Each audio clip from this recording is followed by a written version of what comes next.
Good evening, everyone.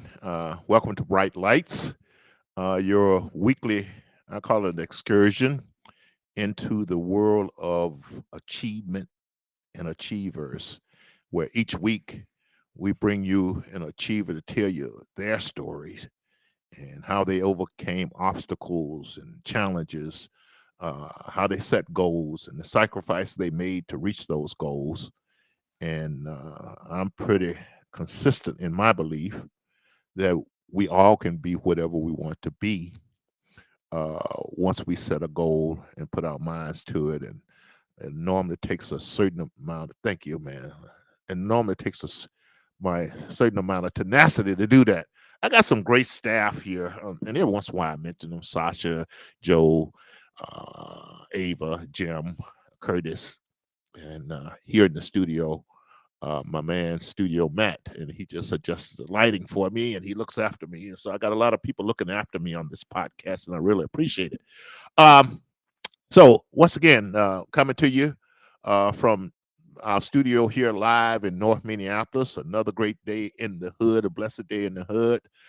Tonight's guest, I'm really excited about a young man, Zack Redmon, who has started up a gourmet popcorn business. I read about Zach and I thought, hey, this is what I'm looking for. These are the type of stories we want to share with people. Because so many of our young people out there, and I like the fact that he's young compared to me. So many of our young people, as I say, they just hear so much negative stuff and how hard it is and how unfair it is and how tough it is and what happened to 200 years ago and all that stuff. And it's just enough to make you not want to try if everything is stacked against you and unfair. And then we add that to the critical race theories and all that stuff that's going on. So we here like to give another side of that story and give some positive things and inspire our young people. You'd be amazed at the number of young people that I come across, especially young men who never thought about goals in life, who just trying to make it through the day, looking for next week. And once you start mentioning that to them, you can tell right away change comes over them. And I don't BS them about stuff. I get them to focus on them and what they're doing, their habits, what time they're getting up, whether they have goals that they want to achieve in life, whether they're being disciplined. The type of people they're hanging out with. I get people to focus on that because that's what the elders that raised me had me focus on, and I'm just blessed that they did. They didn't tell me about the world. I didn't know. I didn't know I couldn't do anything I wanted to do in life because nobody ever told me that. I never heard that. So anyway, before we get to Mr. Redmond, a couple of housekeeping things from the last podcast. First of all, I had a couple of questions from people. One said, well, what did Morgan, because I mentioned Morgan Freeman talked about Black History Month on 60 Minutes with Mike Wallace. And actually, was my wife. She said, you should have told him what Morgan Freeman said. But I will summarize it. He basically said he didn't like Black History Month because Black history was American history, and he didn't like the fact they had a separate month for Black history. And then Mike Wallace said, Mike Wallace being who he is, he had an issue with that. He couldn't understand it. And then Morgan Freeman came back and said, why don't we have a White History Month? And Mike Wallace said, well, I'm not white, I'm Jewish. And they went back and forth. And Morgan Freeman like, why don't we have a Jewish History Month? And then Mike Wallace finally said, I don't want a Jewish History Month. Morgan said, oh, well, then I don't want a Black History Month. And it's a nice little exchange. So go out and take a look at that. The second thing about it, cleanup I got to do is I talked about Hazel Scott. And this lady was just so powerful and talented. Like I said, she had the first national Black television show. And I mentioned that she was Oprah before there was Oprah. Actually, she was more than Oprah. She was like Oprah, and she had the musical talent. She had the national exposure in television like Oprah. She had the musical talent, I'll say, like Alicia Keys. She was a musical prodigy like Alicia Keys. And she was a movie star like Viola Davis. So she was a combination of Oprah, Alicia Keys, and Viola Davis. And her congressman husband that she was married to, he was like the Obama of his day, the most famous Black politician there was, and his name was Adam Clayton Powell, the congressman from Harlem. I think he might have been the second congressman after the Reconstruction period. So I wanted to clean that all up for you based on some responses I got back.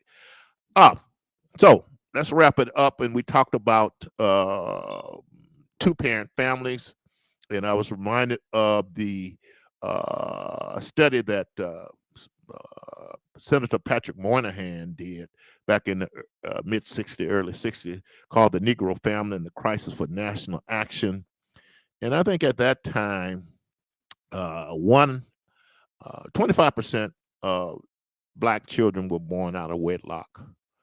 And I think at that time it was like a small percentage of whites. And since that time, it's been flipped. 3 out of 4 back in those early 60s were born to married couples. Now, 1 out of 4 is born to married couple, and 3 out of 4 are basically being raised. And I know some people are going to quabble with the details on this, but generally speaking, are being raised in one-parent homes. And I see a lot of children in one-parent home, and I can see the challenges there, and I can see the challenges for our young Black males there, and especially when compared to my upbringing. And so right now, it has transitioned to, I think, 30% white children are born to single parents, and I think it's like 50% of Latinos, Hispanic, and then almost 75% of Black children are born out of wedlocks. And I say this because I'm tired of seeing us get killed. I know there's no easy answer. I know rebuilding the Black family is not something we're going to achieve overnight. I know there's a lot of opinions out there that all we need to do is find more mentors and more programs like Big Brothers and Big Sisters. And there are people out there who think we can't rebuild the family. And all I say to this before I get to my guest is, if you think we can't rebuild the Black family, you're right. But you know the great part about that is that if you think we can rebuild the Black family, you're also right. So it just starts with your attitude about what we're trying to do. And where there's a will, I do believe there's a way. So that's all I have to say on that. Oh, I'm sorry. One last thing. I made the statement that, and I believe this: marriage is what separates men from the boys, or as T.D. Jakes said, marriage is for grown-ups. If you ain't grown, you can't deal with marriage, and it just makes you grow and makes you a better man. I think makes you put other people's well-being ahead of your own. And that's part of growing up and being mature. So that's all I have to say on that. Anybody got any challenges on what I say, you can send me messages at lacyjohnson.com. We'll respond to it, or on the social media. And I'm happy to debate or either be wrong or have a dialogue with anyone on any of these subjects that you disagree with me on. And as I said, I don't mind being wrong, because that's when I learn things. Okay. Said enough. Your guest is waiting. Young man, Zack Redmon. Excited to talk to him. So, Zack, welcome to Bright Lights. How you doing?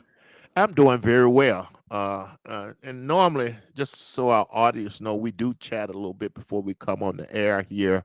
And I let Zack know that I was very excited about talking with him and what he's accomplished in his life and his background. So let's just get started here, Zack.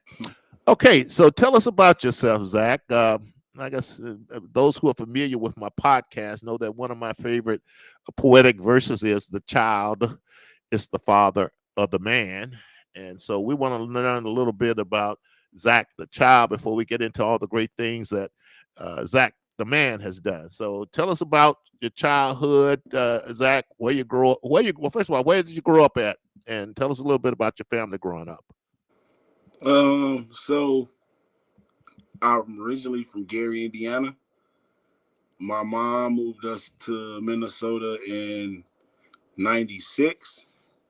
Um, but before like we moved up here, I pretty much we stayed with my grandma for a few years. My mom, we got a like an apartment down the street. Um, we stayed there for a while.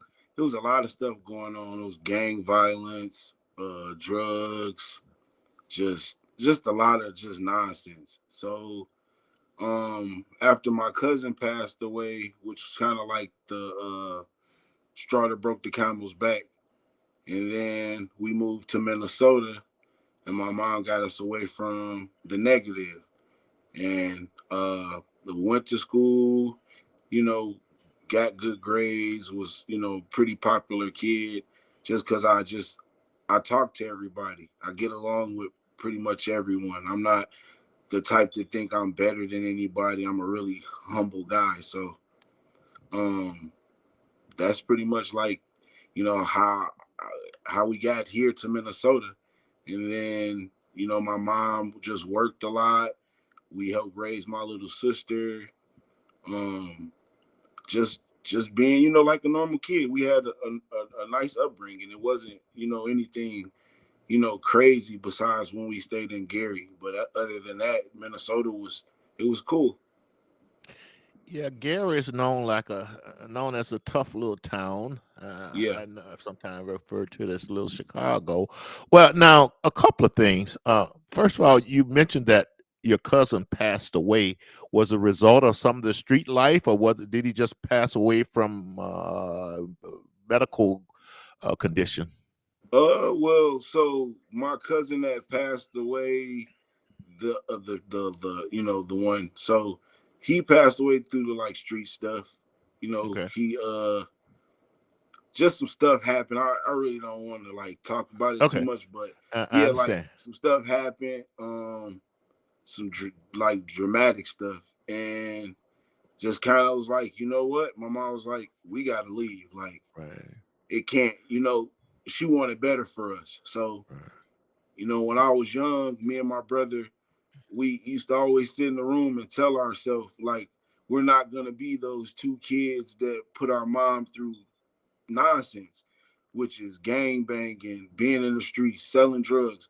That's something that I vouched to myself and to my brother and to my family that like I'll never do that.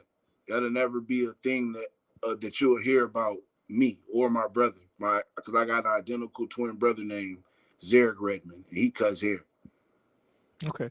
Now, when I look back on my childhood, I can see where even if your parents had good intentions for you, that you're going to school, you're hanging out with these gang bangers and all these people that it still might could have influenced you. I mean, you're going to school with these youth, shall I say?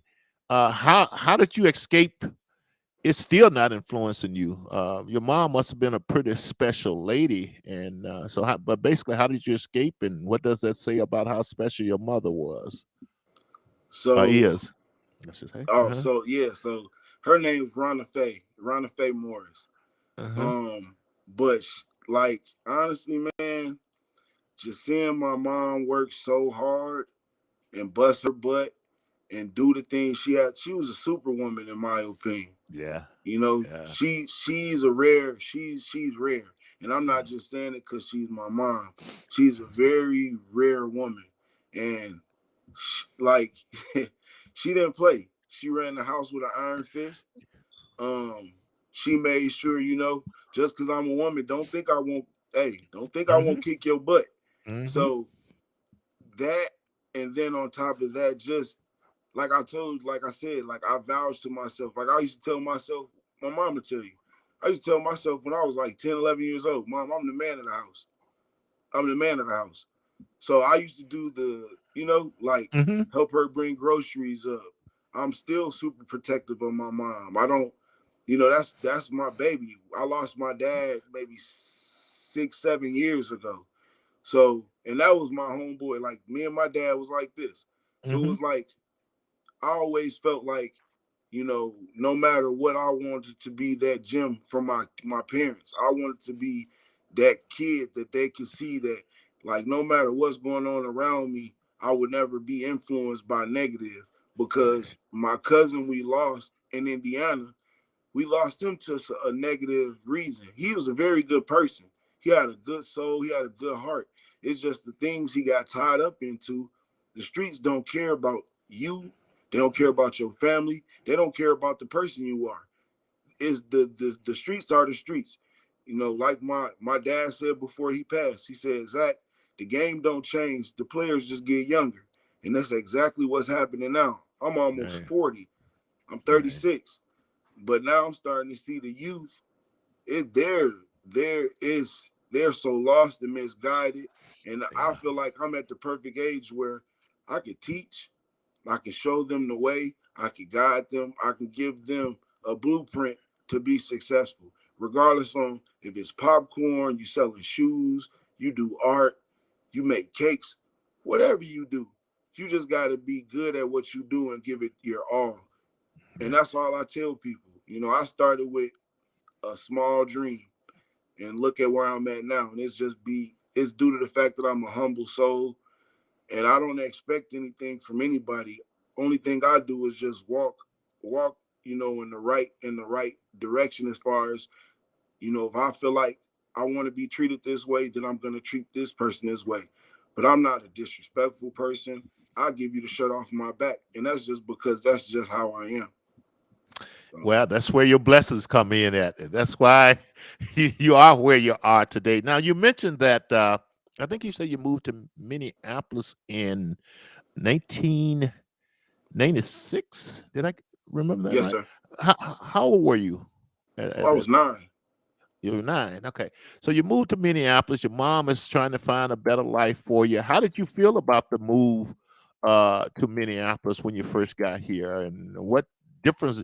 I'm assuming you saw a difference right away. And Oh, yeah, what night and day. So, Gary, Indiana, it's just rough. yes, it It's is. a rough, gritty place. Um, you gotta know how to walk, how to move. You gotta pay attention to things. It's just not one of them places you just can walk around and just think you in la la land, because that's how you get hurt. So, Hmm. but coming up here in '96, it was a culture shock. I'm used to seeing African Americans 24/7 growing up. That's all I saw. Um, to moving up here, and it was nothing but Caucasians, and I saw, it wasn't as diverse as it is now. Right, right. So it was just a culture shock listening to how people talked, Minnesota slang, and then you got the Minnesota nice, and Hmm. it's just something you got to get used to. It's just one of those things, like, but I got used to it. I got real comfortable with not having to worry about hearing gunshots. Uh, just seeing drive-bys, seeing gangs like 24/7, having to walk in a large group because anything could happen. Like, so being here was just like, all right, there's a lot of people that's not my skin color. There's a lot of different ways of talking here.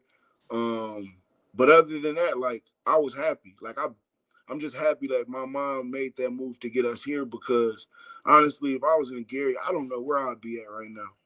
And I'm not saying it in a bad way or I anything. I'm understand. saying I could have Hmm. still been the same person I am today, but who knows? Circumstances, just the luck of the draw. You never Hmm. know. So I'm just, I'm happy she got us away from the nonsense and got us some clarity as far as kids and a nice upbringing. Your mom, when you were talking about her, reminded me a lot of my mom because when I left home, it was like three things I said. I'll never move back into my mom and dad's house. I'll never write back for money. I kind of violated that one, I guess, my first year in college or so. And the first chance I get, first money I get, I'm gonna make sure I buy them something. And I bought Yeah, them a dinette set that's still down there, a little oak dinette set. nice. So yeah. So she remember. But here's the thing. Uh, one of the things my mom used to teach us, and she was Southern, and she had a simple way of putting a lot of wisdom into her saying. She had a saying that says, "Bad company will bring you to a bad end." In other words, watch who you hang out with. So, having an understanding of a lot of these inner cities, it's hard to avoid the bad crowd. You know what I'm saying? That how are and once again, you indicated with your friend, people see things happening and they think these are bad people. And what they don't understand, they're not necessarily bad people, but they're just put in situations and environments where bad things can happen and all kinds of temptation. And if you're not schooled or how to handle situations ahead of time, and you're just acting out of emotion and passion, some crazy things would happen. But where I'm trying to get to, Zach, how did you avoid hanging out with the wrong crowd, or did you avoid hanging out with the wrong crowd? So don't get me wrong. I've had a bunch of, I literally have a bunch of friends that I went to school with that's locked up for murder, Mm-hmm. um, theft, robberies. I mean, I just I look at it as, so just like you said, a lot of my friends' upbringings were rough. You know, they did things because they felt lack thereof other things. Whether Mm-hmm. that mean their dad, their mom, money, resources. But like I said, my mom made sure that we had everything that we wanted as far as just wants, you know. But as far as like how did I stay out of trouble, and like literally the way my cousin passed and the way everything happened, it just made me not ever in life want to go down that road. Right. So, you know, I see my friends doing bad things. They might go steal. That don't mean I'm gonna go steal. Right. Because at the end of the day, I tell everybody, only person you can control is yourself. So for there to be temptation, it's up to you as a person. And it's up to you to have that to wit that in that like that your morals, like you got to be taught like these things, and you actually got to think about it. Like I tell everybody, just don't do things because you feel a certain way. You got to actually be logical. You got to make it make sense. Don't think, oh well, if I go rob somebody, I'm gonna make a lot of money, because a lot of times people don't make really nothing, and you're risking your Right. life, and you possibly could take somebody else's life. So my things, like my thing was always, like I say, I reverted always back to my cousin. His name was Taiwan. So I just never, I never wanted to be in a position like my cousin because of other people. Like I said, my cousin was a good person. It's just you got people out here that's envious, or that just had, like, the streets don't care. So my thing was, like I said, I always was like, I'm not gonna be a gang banger. I'm not gonna be in a gang, because at the end of the day, I'm not saying it's nothing. People do what they want, but I just told myself I'm a man before anything. And I always looked at gangs as, not saying that they're not men, but you don't have your own thoughts. You don't have your own way of thinking. A gang is literally, all right, this is what you're gonna do. You don't do it, we're gonna do this to you. That's not that's not life. That's not how you Right. want to live.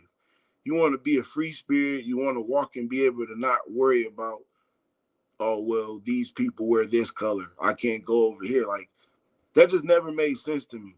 You know, us as black people, we need to learn how to, you know, we got to stop this generational, like, this. I feel like it's a generational curse.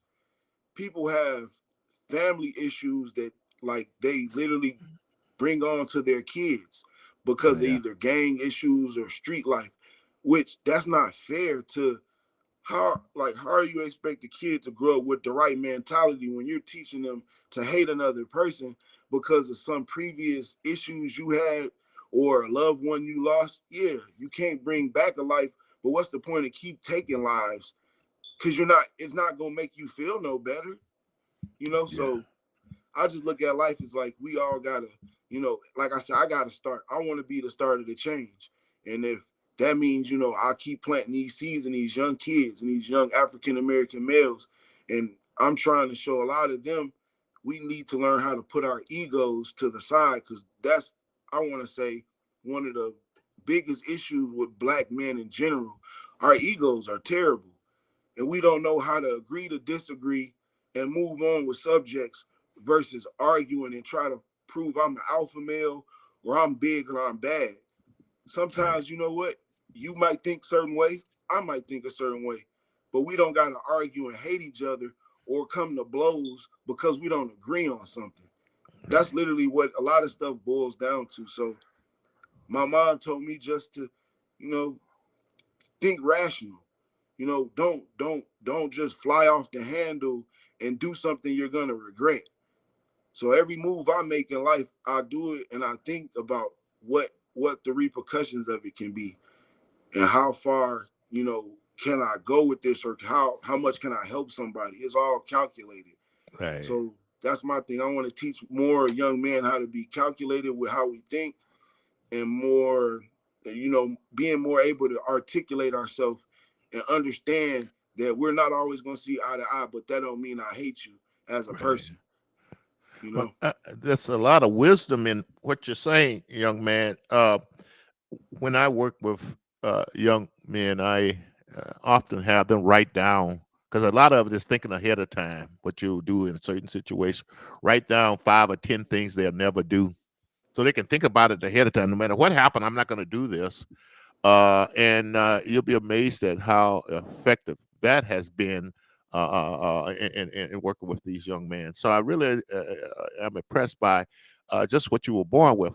But I can't leave without hearing a little bit more about your fabulous mom. And is she still living in the Twin Cities, I'm assuming? Say it again, sorry. Is your mom still living in the Twin Cities in Minneapolis? No, she stays in Portage, Indiana. Portage. Okay. Did she ever? So she moved here and moved back to Yep, she Indiana. moved back. Okay. Okay. Okay. Well, I'm not going to get into that now, but maybe Well, another she time. she didn't move Uh-huh. to back to Gary. Like Portage is Right. like Right. Maple Grove, Right. like Right. Right. pretty Right. much Right. in Indiana. Right. It's really a really really nice city. Okay. And we'll ask you about that, but let's continue on. So you graduated from what high school here in Minnesota? Cooper High. Cooper High. And then, as I understand it, you after high school, I think you went to barber school and maybe some other. What did you do after high school? Um, I started barber school. It's crazy because that's a crazy story too. So I started barber school um 2004, June of 2004. But it's Mhm. a 9-month program. So I started June. My mom moved back to Indiana in like November of that year. So I ended up moving out of my mom's house, got my own apartment at 18. And then my mom was like, "Well, I'm moving." I was like, "I got a son." My son was already he was about to be 1. So I was like, I can't just leave my son, because like me and my dad, our relationship wasn't.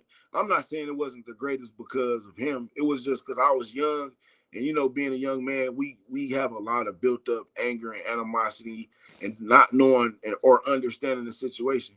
So the older I got, I talked to my dad almost every other day. Got to understand him. He passed away at like 56. He had a stroke. Um, but um, but yeah, so I just um sorry, what was the question again? I kind of got lost No, in the midst of talking. that's okay. I was just hitting on a little bit about your barber school and when you go to barber school, Oh what you went yeah. after high school. So And go ahead. Uh-huh. oh yeah, sorry. So I got done with barbering school in I want to say May of like 2010, because I took a break Hmm. and I was like working odd jobs and like working at barbershops like without my license. I was just doing a whole bunch of stuff just to survive. So then I got my license in 2010, and then I was just working, just working at a shop pretty much after that. And then somewhere along the line, you figure I want to do something else. Somewhere along the line, uh, the idea of popcorn I think came into your mind and the business and things like that. Tell us about that transition. Uh, and this young man, just for our audience, Zack Redmon, he's founder and owner and CEO of Redmond Gourmet Popcorn, and he just have a great story. So somewhere along the line, you decided you're going to go into popcorn. Explain Yep. that to us, Zach. What went through your mind there? All right. So how that initially started, I was making popcorn for so my youngest son, his name is Ziggy. Mm-hmm. So I started making popcorn for his family, like his mom's side, for like holidays. And this was maybe 2014. So I'll just make like random flavors of popcorn and then bring them to like family functions. And then one day they were like, you should start selling it. So I was like, cool, I'll try it. And then I maybe came up with maybe 6 flavors, and they was just all sweet. I didn't make savory flavors at the time. So I was just making flavors, and then my friend, his name is Travis Kelly. He owns a shop called At the Shop. It's in Brooklyn Park on Xerxes. But I was selling like in sandwich bags. I was selling like little flavors. People liked it and stuff. Then I end up having Ziggy, my son, and I stopped. I like just stopped making popcorn for like 3 years, 3 4 years. So then all of a sudden, I like people will run into me and they'll be like, they wouldn't ask me about like my family or my life. They ask about this popcorn. I'm like, what about it? Like, it's popcorn. I'm thinking it ain't no big deal. It's just some popcorn. So then I was at a shop, stuff kind of the pandemic hit and it just got bad. Like Right. went through my savings really quick. Mm-hmm. And I was like, man, I need to figure out something. Let me make some money. Let me figure out a way to make money. I was like, oh, I make popcorn, duh. So then I made like 4 different flavors. I bought some food safe bins from Restaurant Depot. I made my flavors, and then I just like, you know what? Let me hop on social media and let me see what I can get out of it. So then I put a post up saying I'm selling popcorn out of my trunk like people did CDs in the '80s, Mm-hmm. and then Mm-hmm. I got a big response to it, like a big response. So then where I was selling popcorn at in Brooklyn Park on 63rd and Zane, which was a hot spot over the summer, like the last summer, it was just getting bad shootings and stuff like that. So I was like, you know what? This what triggered me to be more professional. I said, all right, let me not sell out the trunk of my car. Let me find a little office space and let me just kind of build it out to like a little popcorn store to where I'll be comfortable, my customers will be safe, and I'll be more professional. So then I LLC my name. I went and found the suite. I built the suite out with the money that I saved for like 6 months. Pretty much invested it all. I bought a big popcorn machine. I learned about making savory popcorn with cheese. Like I did a lot. Went to some seminars. Just invested in myself. Mm-hmm. Um, then all of a sudden it was literally and it was another lady. Her name was Jessica Winning. She owns Minnesota Black Box. So she is, I want to say, one of the people that helped me out a lot with starting. So she put my popcorn in one of her boxes, and then the Timberwolves got a hold of me after that. Then Minnesota Spokesman Recorder. Mm-hmm. Then I did some stuff with Sun Post. I did some stuff with CCX News, Fox 9 News, then the Stephen Colbert. So it was just like a continuous snowball effect. And like I try to stay really active in it, like as far as like with schools and stuff.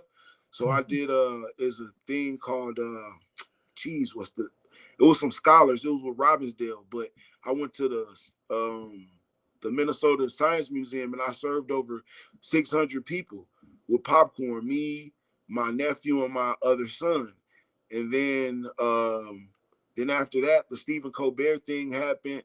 The state shut me down, and I went through all those things. And but honestly, like as crazy as it sounds, I'm happy I went through it Mm-hmm.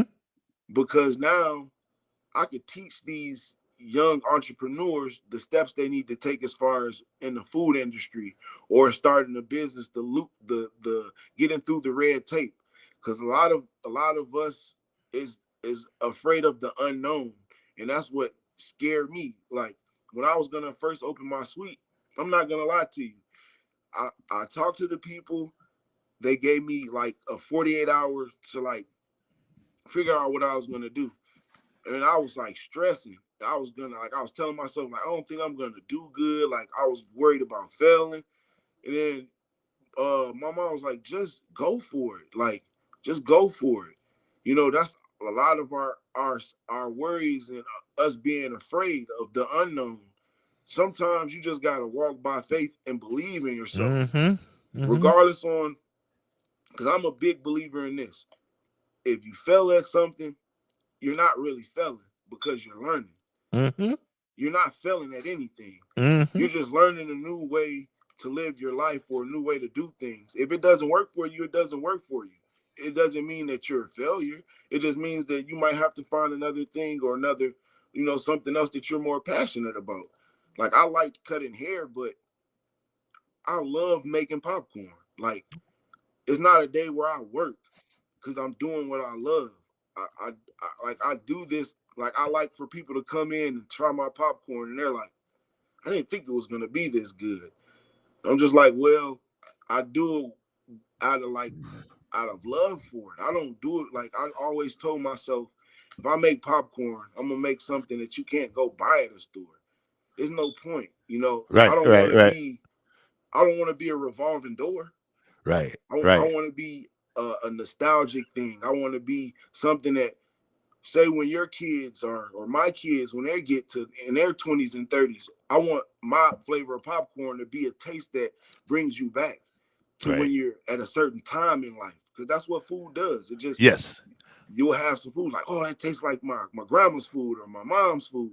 And that's how I want Redmond's popcorn to be. I want it to be a household name. I want it to be a staple, and I want to be a taste that you just can't get anywhere. It's like, I gotta go here.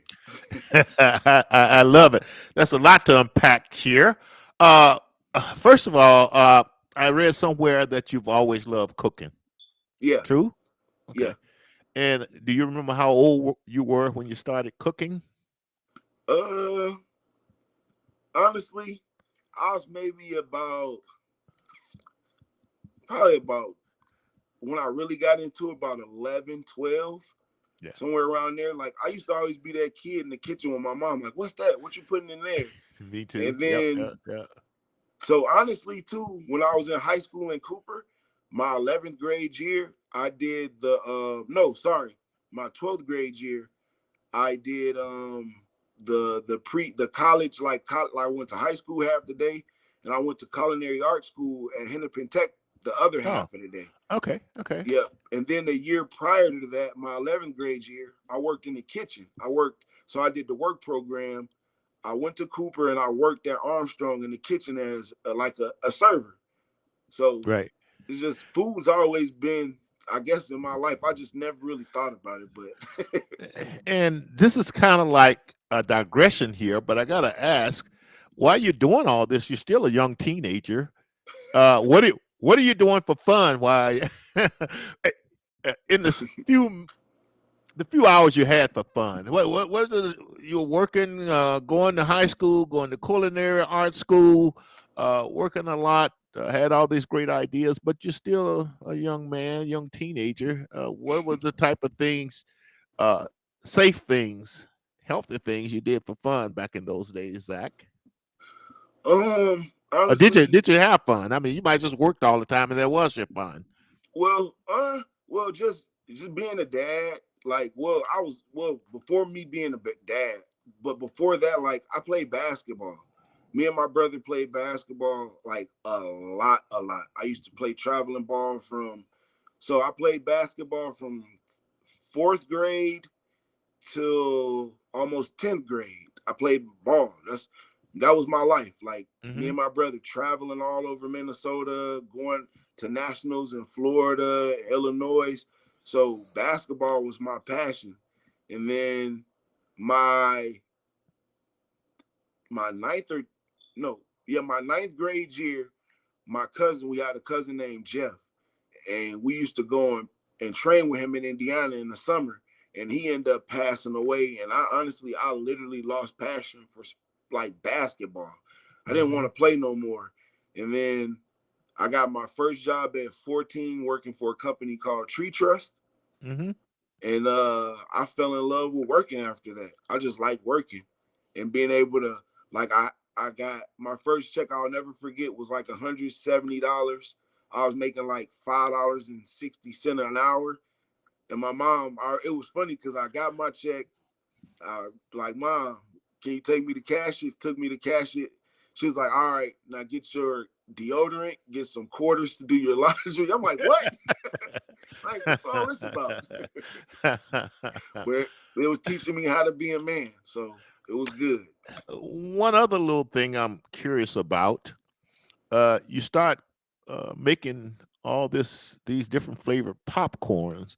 Did you think of the recipe in your mind? Did you go out and read somewhere? I know you said you went to some seminar, but how did you come up with the initial batch of flavored gourmet popcorn? So honestly, how it happened, right? I went on YouTube and I was just looking up like how to make just interesting popcorns. Mm-hmm. And then I found this forum on Google just about like how to make different type of coatings and stuff like that. So I kind of found something I like.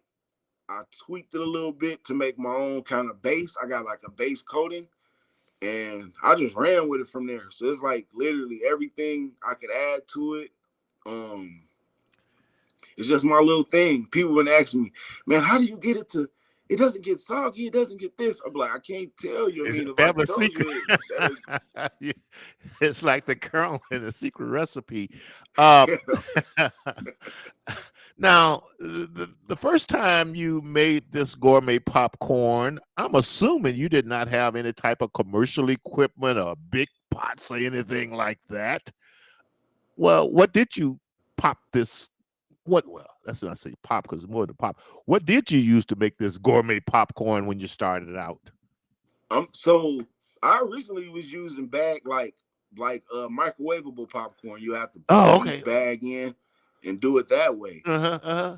And then I was like, man, I, this is so funny because I've literally back in the day I burnt out like 5 or 6 microwaves because like just popping. I was like, this is crazy. So then I figured out how to make actual like the carnival style. So I just bought a big machine on Amazon.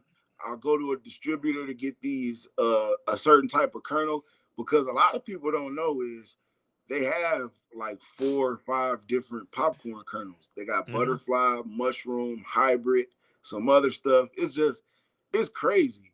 You wouldn't mhm, think you'd be like, what? So I mhm, literally found a certain oil I like, a certain kernel I like. It's all, like I said before, it's all calculated and I thought about all of this before because I've tried mhm. other kernels and I'm like, I don't like this. Like I don't like it at all. And then I found the one I liked. I was like, so yeah. Okay, so by the way, to the audience out there, we're live and sometimes I make mistakes and I like that risk. But I think in the promo, I indicated that you were on the Late Show with David Letterman. Oh, I Apologize. was, It was Stephen Colbert. yeah. And so we want to straighten that out. Well, and where I'm getting to, explain how all that came about. I mean, were you just sitting around one day popping popcorn? The phone rang, and someone said, "We're the booking agent for Stephen Colbert. We'd like give us a little detail on that. How you ended up nationally recognized, Zach, for your Um, gourmet popcorn." so how that came about was I did an interview with CCX News. Is a guy Mm-hmm. named Dalen. He's a reporter.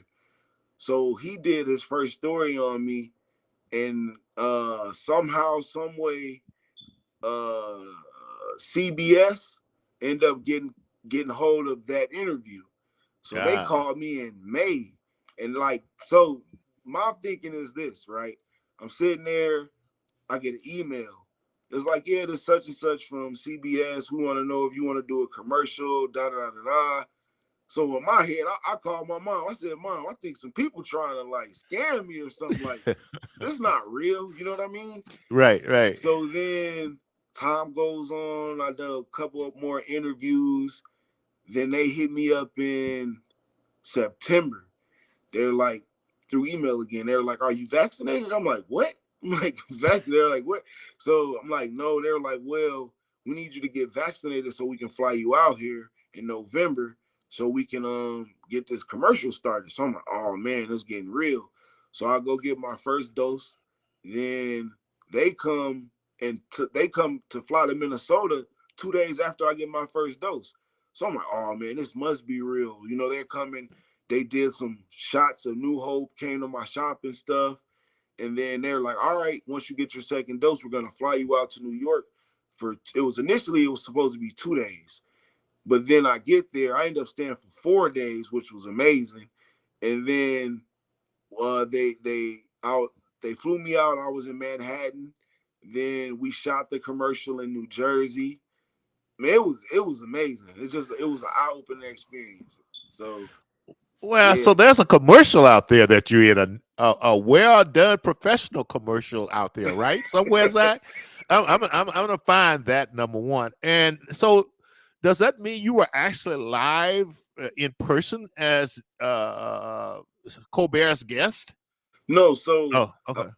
yeah, I never got to meet Colbert, Hmm. but I met a lot of his staff and stuff like that. We haven't actually met, so a lot Right. of people think that I really like I know him, but I haven't got to meet the guy yet. But hopefully, fingers crossed, I get to fly out there again and actually meet him because he actually helped my life and helped my business tremendously. And I don't know how to thank him more, besides maybe going out there giving him a handshake. Yeah. Well, here's the thing. I like what you said earlier when you were thinking about renting, leasing the space, and you talk to your mom, and she says you're going to step out on faith, because I do believe in that. And you don't know, but I was born and raised a Southern Baptist, so we believe that you walk by faith and not by sight. And so that has always worked for me, and I'm glad that it's turned out this way for you. And it also goes to show you the harder you work, the luckier you get. And I really love the fact that you have talked about your work ethics and your discipline and the training. In fact, boy, you seem like a very focused young man all of your life. Now, okay, so you go on, you're nationally getting national recognition, and somewhere down the line, I'm assuming someone from the local city government or somewhere found something wrong with what you were doing, and you had to do something differently. Yeah. Explain all. Did somebody call you up one day and say, "Hey, Mr. Redmond, Houston, we got a problem here"? How did that all happen? And All well, the right. city So basically was giving you a hard time about something. yeah. So the day after the Stephen Colbert show aired the commercial, that was on a Sunday, I want to say, or Monday, whichever day. But the very next day, I opened my shop. I had a line. I mean, it was crazy. I literally sold out of everything. I didn't have nothing left. But then at the end of the day, the health department came and they were like, "Yeah, your shop's illegal. Um, you need to be making your popcorn in a commercial kitchen if you're going to be selling retail. You need a safe serve license. You need and to get this place open, you need an event license, and you need something else." I was devastated. I'm like, man. So Yeah, then I was like, all right. I shut down immediately. They gave me 2 weeks, but they told me that my shop was illegal. And like I told you before, I never want to be tied into anything illegal or anything that's not right. So you right. guys tell me I got 2 weeks, or I got 2 weeks to stay open, but I still need to figure these things out. So instead of taking it as a money grab and staying open those 2 weeks, I shut effectively like immediately. I made a post, told people, because in my head I said, you know what, maybe it's something that I got to figure out. And it was my way of like, I really looked at it like God was telling me, because I've been telling people for the last year, I'm gonna ship. I'm trying to figure it out. With all that happening, I had to figure out shipping. I mean, like that. Within a couple of days, I figured out shipping. So I shipped like maybe 30 orders, but then I figured out with the license that I had at the time, I can't ship. It was FDA laws. There's certain things I can't do. So I was devastated. Like I was like, I ain't gonna lie, I was crushed. I broke down. I was like, I don't know. I just kind of gave it to God. I was like, just show me what I need to do. Like, just whatever you think that I need to do, or what would be the next best step for me. So the next morning I wake up, I swear to you, some came over me. I was like, go on the internet, get my safe serve license. I was on it. I studied one day. I was in class for maybe 8 hours to get my food service license. I did that, but after I got that, it was like a snowball effect. I felt like God was telling me, dude, you done came all this way for what? You gonna give up because of a hurdle? Right, They not right, telling you can't. right. You just gotta make a effort. You gotta make a conscious effort to do better. So I was like, I got out of this little rut I was in. I said, once I pass this test, ain't nothing gonna stop me. I started class at like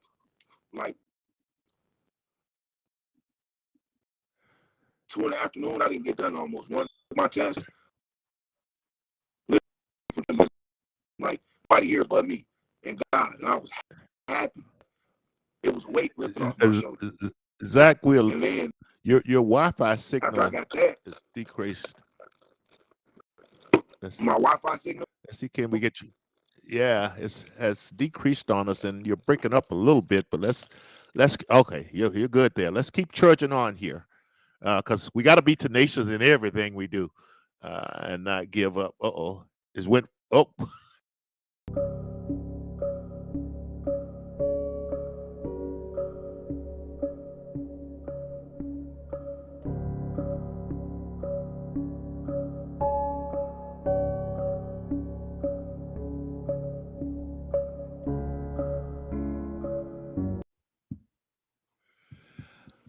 all right. Let's Is see. that Are better? we? That's a little better there, Zach. But okay, so the government regulation people giving you a hard time, and they're going through that checklist and saying you are not this and this and this and that, and you got you down temporarily, but you woke up the next morning, you realized there was something spiritual going on here, and there was a test for you spiritually. You passed the test. And you went out, and last I recollect is you were getting your soft serve license or something like that. Pick up from there. Oh, safe serve. Self serve, safe serve. Okay, yeah. Okay. So you got your safe serve license. You got everything in place that they were requiring for you to do. Is that correct? Yep. Okay. Okay. And then somehow, if I understand this correctly, you ended up in the New Hope cinema building, and as you partnered with them, I think that's the proper word for us. Tell us what happened there, and who initiated that business relationship and how that went. So initially, how it happened, um, the owners, his name is Zach Pack, and his wife Barber. They hit me up through Facebook, and they were like, "Well, we see you need a space to make popcorn. We got a kitchen. We got a big popcorn machine. You can come here and use us. Like you don't got to pay us anything." It was just a blessing. That's why I said like, Right, right, right, just right. God Uh-huh. works Uh-huh. in mysterious ways. So Yes. that happened. So then my mom was actually here visiting, and I was like, Mom, I was like, it'd be cool if they had an open space in the lobby of the movie theater where I could just pretty much take over the space. It was crazy. We literally walked in, we seen the popcorn space, and I asked Zach, I was like, "Do you guys can I go see the lobby?" He was like, "Yeah." So we walk upstairs. I see the curtain. I'm like, "What's behind that curtain?" He was like, "None, just some chairs we use for storage." I was like, "Could I see the space?" He was like, "Yeah." Open the thing. I was like, "Man," I'm like, "Let me get that space, man." I was like, "I think I can move my popcorn store from across the street over here, and we can kind of do something together, like it just makes sense. A movie theater, my popcorn, you're a staple in the community. I'm starting to be pretty much my own, brand and like a kind of staple myself. So it was just like a perfect marriage. And then once I got to talking to him and just realizing like he's a super down to earth person just like me, and he's a very humble soul. So I was like, it just worked.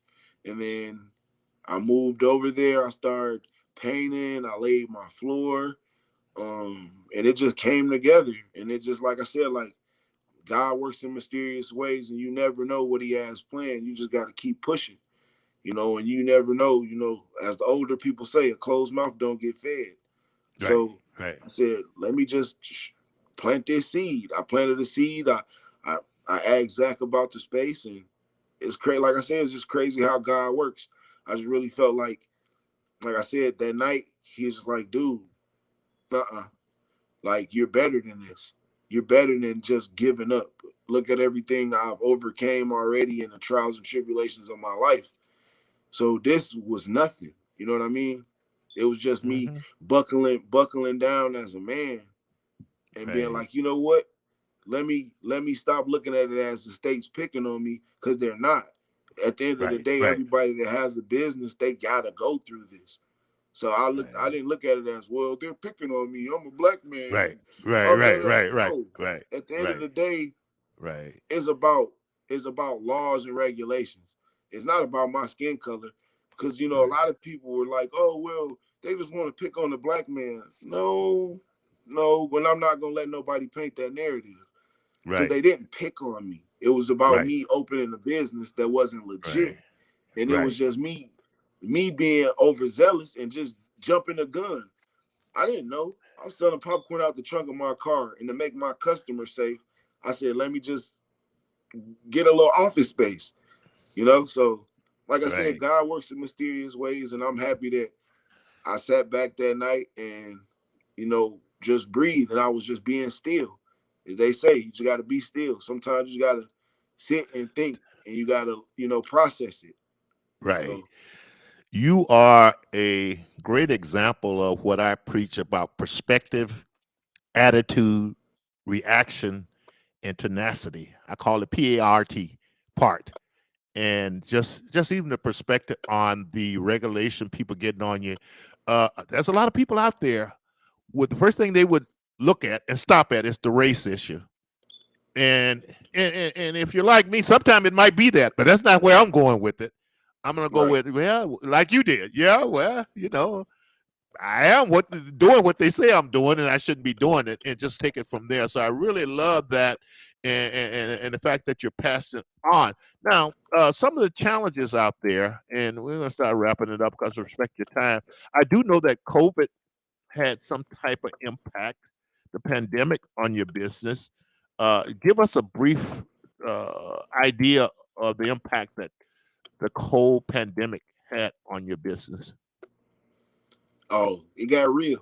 I mean, cutting hair and them shutting it down. And like I said, I went through my savings so fast.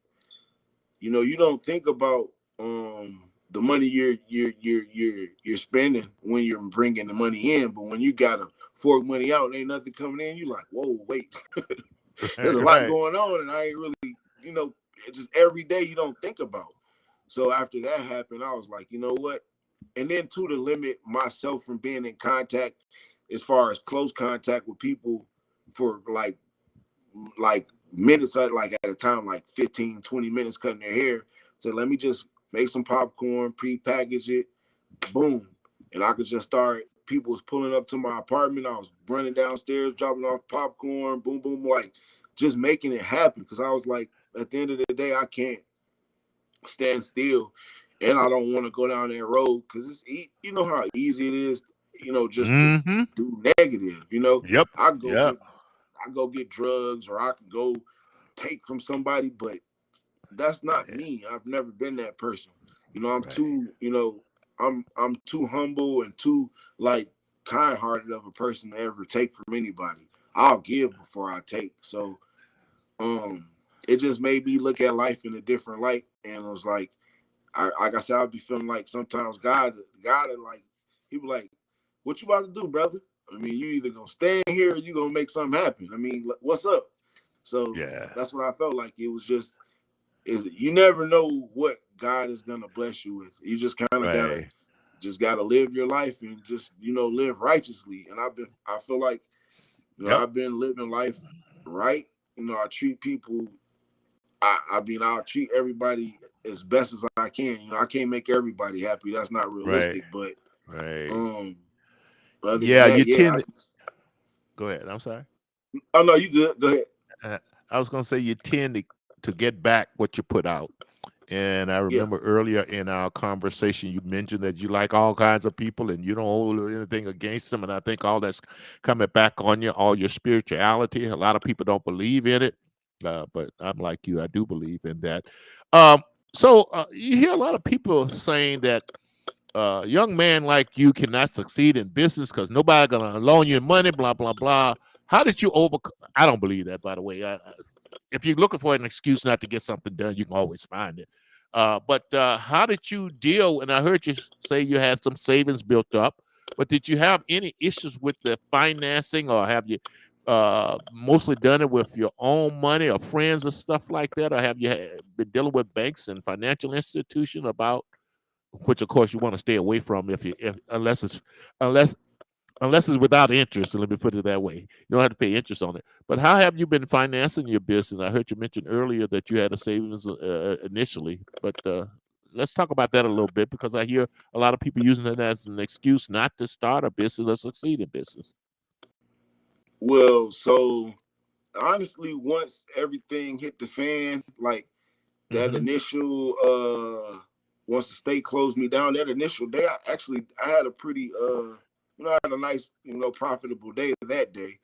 Right. But then after that, honestly, a guy named Jimmy, God, what's his last name? I have to look it up and tell you, but it's Jimmy and his wife. They end up making a GoFundMe for my Oh yeah, business. right, right, right. I saw that. So then a lot of people donated to that GoFundMe, and honestly, I put a lot of that back into my business, just getting everything Love it. rebuilt, just doing the things I needed to do. I had rent over there and stuff. So, Right, like I said, God worked in mysterious ways. A lot of people donated to help my business and make sure I was straight. And they didn't want to see me suffering. So, like you right, say, a lot of people reached out and helped me. To be honest, like right. a lot of people. So So it worked. with all this success, Zach, are you riding around in a Mercedes or a BMW? You know, that's a lot of people go out and do. And you don't have to Nah, answer that. That was a rhetorical question for you. Now, I do know, and you've hinted on it during the course of this interview, that you have a sense of social responsibility. yeah. uh, Tell us about that briefly here. Your sense of social responsibility, and what does that mean as far as what you're going to do with your life, what you're doing with your life.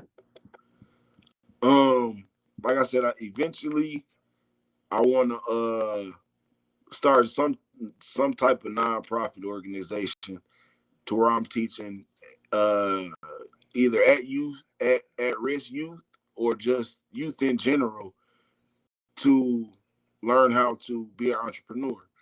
You know, and I'll be able to give back to these schools. That's what I really want to do, and Right, be able to start a program to where I could teach kids, economics. I could teach them shipping, receiving. I could teach them budgeting. I could teach them payroll. There's a lot of things that we don't learn in school, and I feel like if I gave that back to the school or added a program that worked as far as with my popcorn business. I can teach them the ins and outs, and I can give back to the school in the process too. So Right. that's what I really want to do. I just want to be able to, if I can save, 10, 20 kids and teach them, and guide them in the right direction, that, I mean, my heart would be good. I feel like my Right. life, my life is meaningful now. I got my own kids to raise and stuff, but I'm saying to be able to reach out and to be able to give more of myself to the world and the community, so we'll all be, are like have a better, community, because it's not how it used to be, Right. Right. and I Right. feel like a lot of us young men that's my age, we just got to step up. We got to step Right. up. We got to put these big boy pants, these big boy shoes on, and we got to start leading by example. Right. And I feel like, I'm a great example of what success can look like, the things you can overcome, and how to, instill morals, like just to instill morals into these guys, and Right.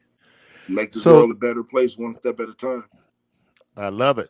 Uh, so just don't forget you can do a lot by having these young people that you want to mentor and teach stuff, working in your business and learn from there. And I know that's what's part of your plans here. So when we look at your gourmet popcorn business, when we look at your life as an entrepreneur in general, where do you want to take this and how far you want to go? I'm assuming I'm one of these days I'm going to walk into the grocery store somewhere and I'll see Redmond's gourmet popcorn selling on the shelf if it's not already. But where do you want to take, first of all, your gourmet popcorn business, and secondly, yourself as an entrepreneur in general? So I keep telling my mom, I'm gonna put this out in the universe. I'll be telling this, probably be me telling everybody this first time ever. So I have a plan. I call it my 10-10 plan. My mom's like, "What is the 10-10 plan?" So I plan on eventually, hopefully, I can sell my name to a company and my Oh, okay. brand to mass Hmm. produce. But then my mom's like, "So what's 10-10?" I said, 10 million. I need 10 million up front for my name. Then I want 10% of the gross revenue off of my name for my family for life and their life. That's it. Okay. That's I that's love that's that. the ultimate goal. I want to be able.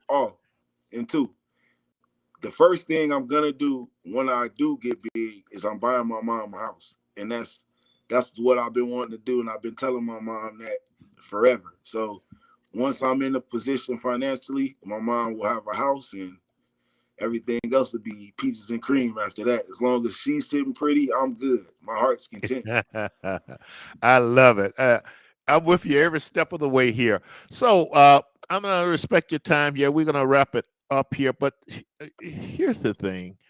And we both know that there are young men out there who need some of the mentoring and guidance that older guys like me and younger guys like you, and probably even more so, can provide to them.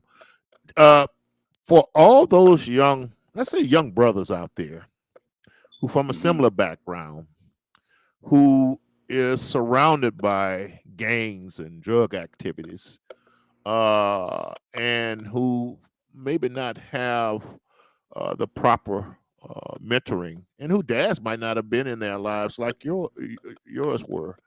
What message would you give them when they're walking around thinking that basically there's little value to their life and even less value to the lives of the people around them, where they see little hope? Or I will use a line, which is one of my favorite verses from a song, Bobby Womack's Across 110th Street. That's the theme from that movie. He has a line in there that says, "Been down so long, getting up never crossed my mind." What would you say to young people out there who's in that situation?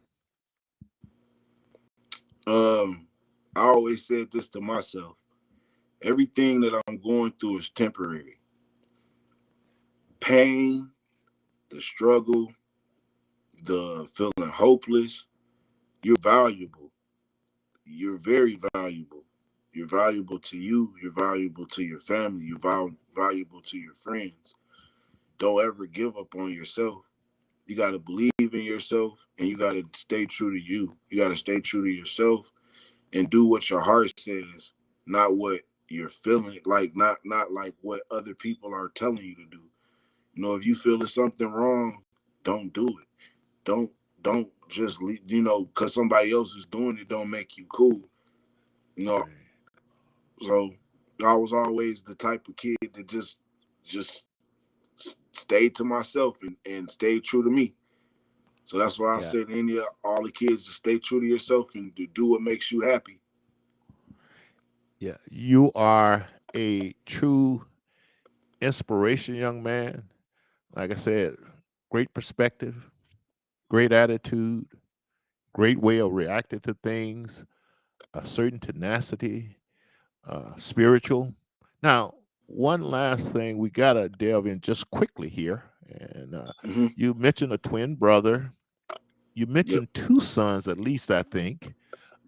What's your twin brother doing nowadays? His name is Zack Redmon, and he cuts hair. He has a barber shop Okay, yeah, called you told me. Redmond's Okay, Cuts. good. Okay.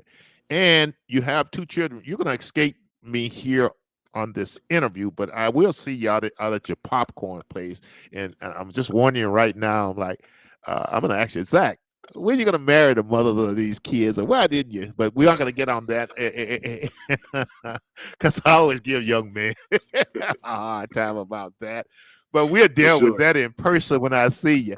But Okay. I just want to thank you for being on. I really admire everything you're doing.